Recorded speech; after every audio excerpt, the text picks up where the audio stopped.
purpose of this video is to demonstrate the use of CG-CAM tool wire using an interactive approach. For use in the command manager and creating a project, please refer to the first video, CG-CAM tool wire using automatic functions. In this video, we're going to go through how to create an interactive project, because a lot of times you might have different types of contours and they may not all be able to be created automatically. You might have to actually select them yourself. So in that case, you might need to do an interactive approach. First thing we need to do is we need to create a wire contour to follow. So under wire contour, you can right click and say either create a face wire contour. We can create all face wire contours. We can do a fourth axis wire contour if there's a tip required. We can create a sketch 4-axis wire contour if you have a sketch that defines it. We can create an edge 2D wire contour, or we can use a sketch to define that 2D wire contour. For this demonstration, we're just going to go create an edge 2D wire contour to show how that works. Since in the first video, you have to see how the face one works.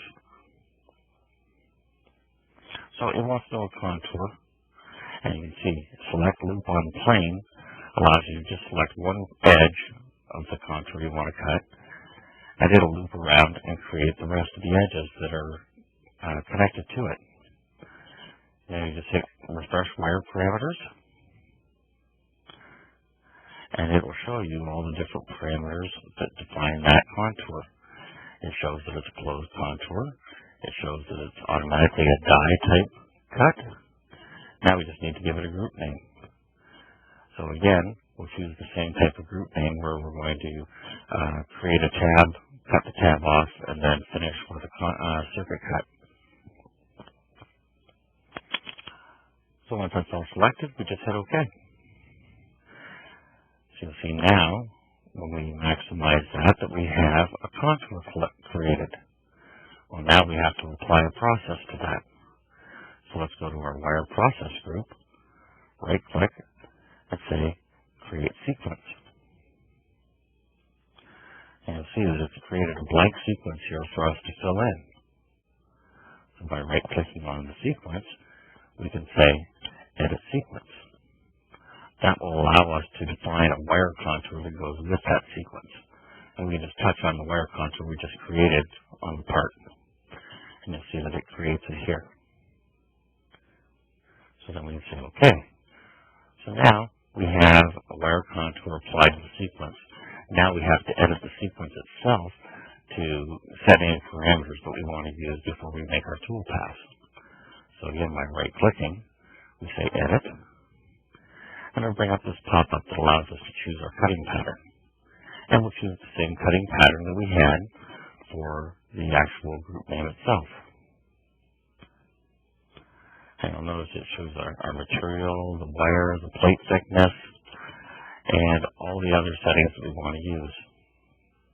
Once we're happy with all that, we can just say apply pattern. And we say yes. So then it wants us, do you want to apply it to the sequence? And we say yes.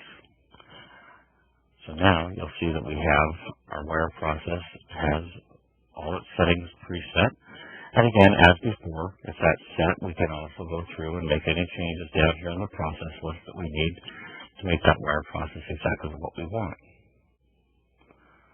Once that's completed, all we have to do is right-click on our wire process and say create wire path. And it will take that sequence. It says that you should want to replace the existing NC because we'd already done this before. And it will create our tool path for us. And again, as before in the last video, you can go through and you can trace the NC to make sure everything is fine. And again, by right-clicking on wire path, you can say create NC, and it will actually post out your tool path for you. Now, you can have multiple different types of structures all here in your wire contours and have multiple processes. So then when you right-click, you can actually create them all into one job when you post out your NC code, but you might have different ways that you had to define those contours. So this can be very helpful. And that pretty much does it for the CG Cancel Where. Obviously, there are a lot of settings and things that you should get with your sales representative about, and they can go through all that and make sure that you're set up properly to run with your machine. And again, thanks for listening.